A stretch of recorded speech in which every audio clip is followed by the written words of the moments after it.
quand j'écris, très souvent, je pense à celui qui va me faire l'honneur de me lire.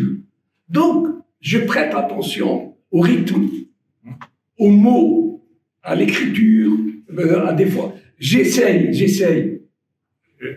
Je n'arrive pas toujours à réaliser ce désir-là, mais j'essaye. Bon, bien sûr, pour le premier roman, quand je l'ai fait, c'était, je voulais avoir assez d'espace pour écrire quelque chose qui reste un petit témoignage, parce qu'il y avait un manque criant de témoignages sur ces 10 années-là.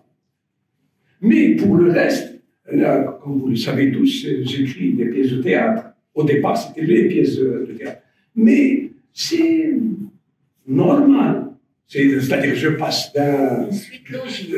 d'un genre à l'autre. Mais je ne me pose pas beaucoup de ce type de questions. Parti et Hasni, je les ai produits tous. Beaucoup d'entre vous aussi. C'était des personnages réels, palpables, tangibles, vivants. Mais bien évidemment, l'écriture, comme l'a rappelé Lucienne, romance les choses et leur donne ce côté esthétique, grâce à la métaphore, comme il l'a dit, etc. Mais ces 3 personnages, Bernard, en fait, j'avais en tête des personnages réels. Ils ne sont pas fictifs, ils existent. Hein?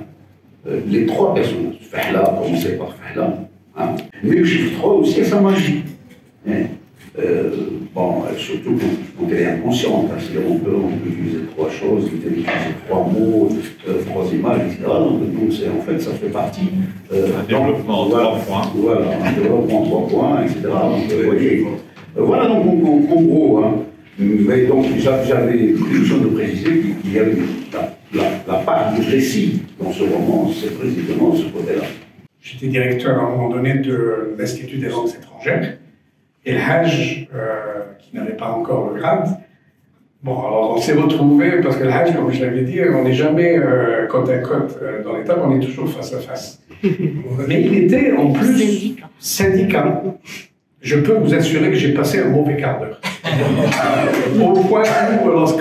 c'est pour ça, pour vous dire que... C'est-à-dire qu'il voulait, quelque part, peut-être, m'embrigader dans sa démarche. Bon, il n'a pas réussi. Mais c'était toujours ce vouloir de mettre les autres devant. Et je vous assure, quand on a terminé la réunion, la réunion, c'est quelqu'un d'autre. Je suis au Cervantes, les gens le connaissent. Qui essaie la réunion. Esmed qui vient qui me dit c'est ton frère. Vous verrez voir. Mon dernier roman, sorti chez l'Armatan, le titre, c'est lui qui a choisi le titre. Et le titre est le suivant. Le sang ne change pas de couleur. C'est son titre à lui. Et mon grand souhait aurait été de lui offrir le premier livre sorti de chez l'éditeur. Hélas, il est parti. Donc, une partie de moi-même est partie. Mon dernier roman, Le sang ne change pas de couleur, paru chez les éditions L'Armatan, parle d'une héroïne de la guerre de libération. Une héroïne, mais pas au sens où une héroïne des avant-postes. Une héroïne des bases arrières. C'est Mira. Mira, bien sûr, elle participe à la guerre de libération nationale comme ses frères et sœurs pour l'indépendance de son pays, mais elle est là-bas aussi pour chercher son amoureux. Son amoureux qui est parti, qui a rejoint le maquis avant elle. J'ai inspiré d'un fait réel. Ce roman aussi m'a permis de faire croiser 3 destins, des destins de femmes.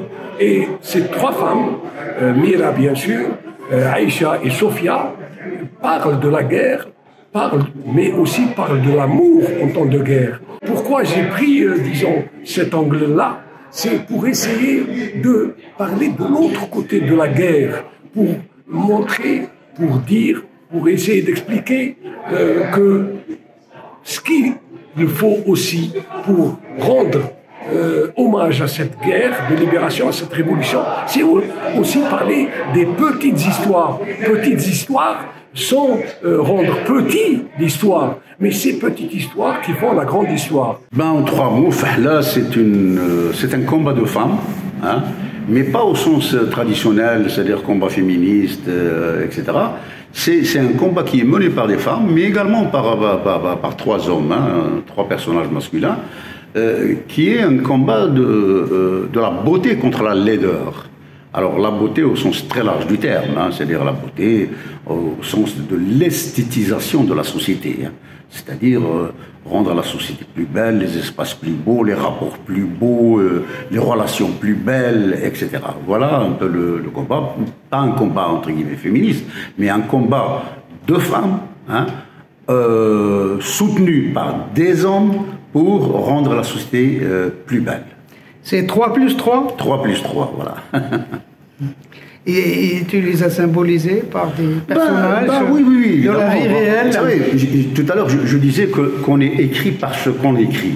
On est écrit par ce qu'on écrit dans le sens où dans chaque écriture, il y a une dimension autobiographique. Alors pour Fahla, il y a bien sûr 3 femmes que j'avais en tête, hein, parce que j'ai connu personnellement. 3 femmes qui existent en chair et en os. Hein. Bon. Et puis 3 hommes auxquels j'ai tenu à rendre hommage, en l'occurrence Alloul, qui est Alloula, Barti, bon, qui a gardé son nom, hein, c'est Barti Ben Ouda, et Hassoun qui est Hasni. Donc les 3 personnages ont été assassinés malheureusement, donc c'est leur lot commun. C'est des personnages d'Oran. Voilà, les trois sont d'Oran et que j'ai connus. Hein, que j'ai connu, donc j'ai pu en parler dans le roman en rappelant tout simplement leur tempérament, leur caractère, leurs angoisses, leurs inquiétudes, mais aussi leurs talents. Et les 3 femmes? Les 3 femmes, même chose, ce sont 3 enseignantes, bon, qui se connaissent, qui ont les mêmes valeurs, qui sont porteuses des mêmes valeurs, des mêmes principes et qui mènent le même combat. Bah avec Hajj, c'est une histoire d'un demi-siècle. Hein. C'est 50 ans, c'est-à-dire pratiquement les années 70, la fin des années 60, début des années 70, avec le cinépop. Ça a commencé d'abord avec le cinépop. Bon, on était très assidus, parce que avec le Hajj, on était de la même mouvance politique, disons. Hein. Petite anecdote, Oui, ce qui me vient en tête, par exemple, et là, cette semaine, on continue à commettre, etc. Souvent, les gens disent Meliani et non pas Miliani. Donc, et comme tous les deux, on était très proches de l'écriture, des langues, etc., il m'a dit, tu te rends compte, on n'arrête pas d'assassiner mon I. Il m'a dit, j'espère qu'ils ne vont pas assassiner un jour le A. Alors, comme quoi, ce serait un anagramme tout à fait incompréhensible. Et puis, bon, comme je l'ai dit tout à l'heure, la dernière exclamation de l'Hajj, c'est quand il m'a dit, pratiquement 4-5 jours, avant sa disparition, il m'a dit malheureusement il est mort sans l'avoir entre les mains. Il était impatient donc de lire et il était parmi les premiers à me pousser chaque fois. Il me dit écoute, c'est le premier roman en langue algérienne et j'ai hâte de l'avoir entre les mains.